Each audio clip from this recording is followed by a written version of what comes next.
আমি এটা কাৰ্যসূচী লোৱা হৈছে ইয়াৰ মেইন উদ্দেশ্যটো হ'ল যে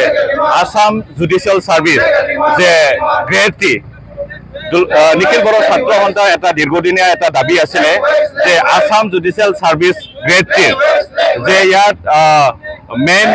যে এক্সাম এই এক্সামত 50 মাৰ্কৰ কাৰণে যেটো মানে অসমীয়া ভাষা হিচাপে ইয়াত লিখিবলগীয়া হয় তো ইয়াৰ আমাৰ দীৰ্ঘদিনীয়া দাবী এইটোৱে আছিলে যে আসাম জুডিচিয়েল সাৰ্ভিসৰ যে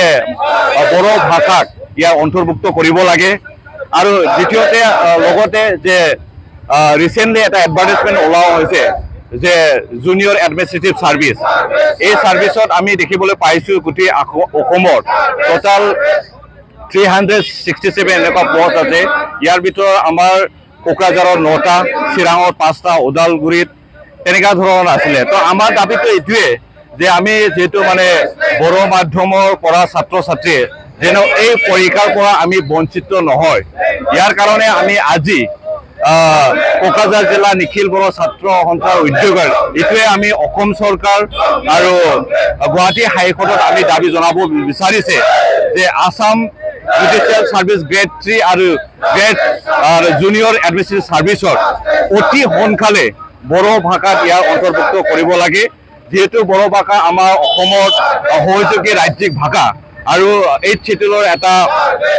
অন্তৰ্ভুক্ত ভাষা হিচাপে ইয়াক অসমীয়া যেনেকে সমান মৰ্যাদাৰে ইয়াক মানে বড়ো ভাষাক নিযুক্ত কৰিব লাগে আমি এইটোৱে দাবী জনাইছো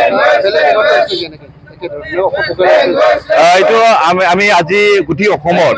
বিভিন্ন মানে জিলা পৰ্যায়ত এই যে এডভাৰটাইজমেন্ট জ্বলোৱা কাৰ্যসূচী এইটো লোৱা হৈছে যদি অসম চৰকাৰ আৰু